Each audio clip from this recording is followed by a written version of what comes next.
নমস্কার বন্ধুরা, আমার চ্যানেলে আপনাদের স্বাগত জানাই। আজকে আমি আপনাদের বানিয়ে দেখাবো সোয়া ফ্রায়েড রাইস। প্রথমে আমি তার জন্য চালটাকে ভালো করে ধুয়ে রেখে দিয়েছি। এবার কড়াতে জল গরম করতে দিয়েছিলাম, জলটা ভালো মতন ফুটে গেছে। এবার আমি চালটাকে দিয়ে দিলাম, ওর মধ্যে তেল দিলাম 2 চামচ, আধখানা লেবুর রস দিয়ে দেব, আর 1 চামচ নুন দিয়ে দিলাম, দিয়ে ভালো করে সেদ্ধ করে নেব। এবার চালটা সেদ্ধ হয়ে গেছে, এবার আমি নাবিয়ে ছেঁকে রেখে দিয়েছি। এবার এদিকে আমি সয়াবিনটাকে সেদ্ধ করে রেখে দিয়েছিলাম, সেদ্ধ করে জল ঝরিয়ে রেখে দিয়েছি। এবার ওর মধ্যে নুন দিলাম, কাশ্মীরি লঙ্কা গুঁড়ো আর কর্নফ্লাওয়ার দিলাম, দিয়ে ভালো করে মেখে নিচ্ছি।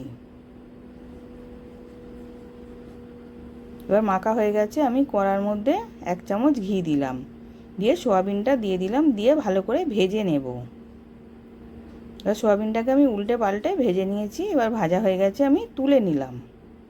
এবার ওর কড়ার মধ্যেই আমি 1 চামচ ঘি দিলাম, দিয়ে ঘিটা গরম হয়ে গেছে, রসুন কুচোনো পেঁয়াজ কুচোনো দিলাম, দিয়ে ওটাকে হালকা করে ভেজে নিয়েছি। এবার ওর মধ্যে গাজর দিলাম, দিয়ে ওটাকে ভালো করে ভেজে নেব।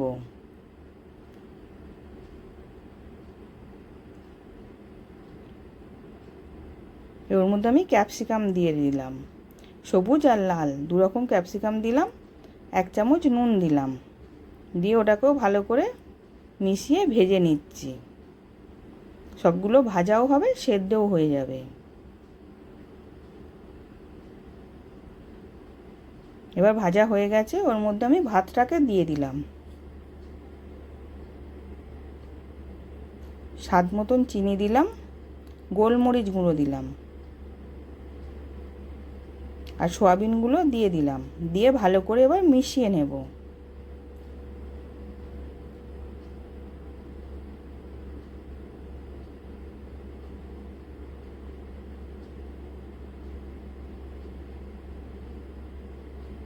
এবার ভালো করে মেশানো হয়ে গেছে, এবার রেডি হয়ে গেছে, আমি নামিয়ে নেব। সার্ভ করার জন্য রেডি। আশা করছি ভিডিওটা ভালো লেগেছে। আমি হাজির হব আর এক নতুন রেসিপির সাথে।